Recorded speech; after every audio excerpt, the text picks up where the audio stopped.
আধুনিক কৃষি মানেই বিজ্ঞান আর প্রযুক্তির এক অপূর্ব মেলবন্ধন। তবে ভবিষ্যতে সেই যুগপৎ চলা আর কতটা অগ্রগামী হতে পারে তার এক অনন্য উদাহরণ তৈরি করেছে নেদারল্যান্ডস। একই জমিতে তারা চাষ করছেন ফসল, পালন করছেন গবাদি পশু, সঙ্গে উৎপাদিত হচ্ছে বিদ্যুৎ। চলুন দর্শক, ঘুরে আসি বিজ্ঞানের সেই কল্পরাজ্য নয়, বাস্তবতা থেকে। আগামী 15 বছরে পৃথিবীর জনসংখ্যা বাড়তে যাচ্ছে আরও 120 কোটি।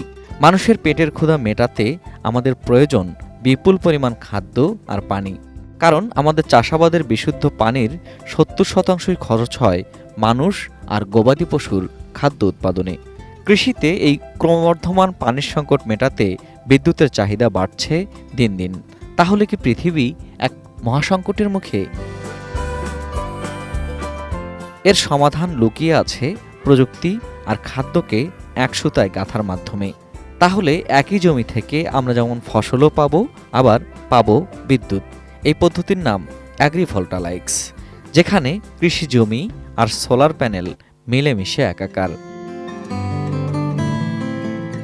এই প্রযুক্তির সার্থক প্রয়োগ দেখতে আমাদের তাকাতে হবে নেদারল্যান্ডসের দিকে। আয়তনে ছোট হলেও এই দেশটি বিশ্বের 3য় বৃহত্তম খাদ্য রপ্তানিকারক দেশ। কারণ তারা প্রমাণ করেছে বুদ্ধিমত্তা থাকলে 1 ইঞ্চি জমিও বিফলে যায় না। নেদারল্যান্ডসের জমিতে থাকা এই সৌর প্যানেলগুলো থেকে উৎপাদিত বিদ্যুৎ দিয়ে যেমন খামারের সেচ ও যন্ত্রপাতি চলে, তেমনি উদ্বৃত্ত বিদ্যুৎ যোগ হয় জাতীয় গ্রিডে। সাধারণ সোলার পার্কের বড় সমস্যা হলো জায়গা। প্যানেলগুলো মাটির খুব কাছাকাছি থাকায় তার নিচের জমি আর কোনো কাজে লাগে না। বড়জোর এর নিচে হাঁস মুরগি বা ভেড়া পালন করা যায়, কিংবা লতা আকারের সবজি চাষ করা যায়। কিন্তু এখানে বড় কৃষি যন্ত্র বা ট্রাক্টর চালানোর কোনো উপায় নেই।